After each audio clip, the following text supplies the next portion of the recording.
To improve schools, we have to have more money to spend on healthcare. We obviously have to improve and repair buildings more, I think, in other communities than in Scituate, but also in Scituate. Provide more technology, absolutely. Make sure that teachers are free to teach and can teach with dignity and integrity, all important. Education is our future. The only way we're going to get this done, however, is if we take some of the outrageous amount of money we waste on healthcare each year. It turns out to be $4 billion as a state. Recapture some of that money and spend it on education and also on housing and community development and the environment. That's the way we make an environment for education that's safe, secure, and intelligent. Thank you. Mr. Stein?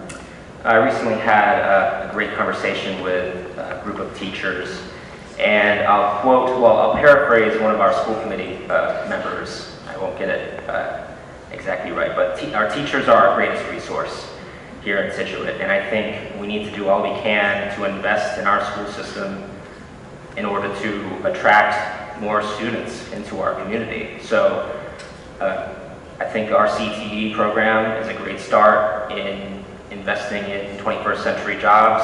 I know, like I said earlier, I wasn't destined for college right away, so addressing that group of students will go a long way in improving our learning outcomes.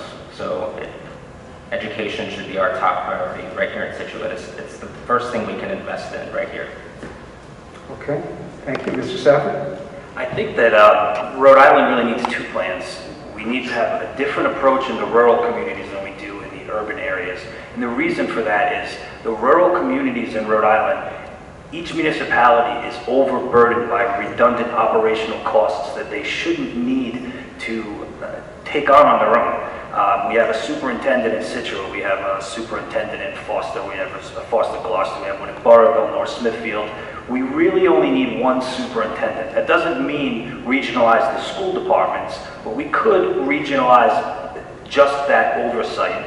If we were able to do that and reduce the number of superintendents from, I think there are 37 in Rhode Island, we can reduce that down to maybe 15 or 12, we might be able to tackle this problem a little bit easier, and it would also save some of those municipalities a decent chunk of change based on their size every year.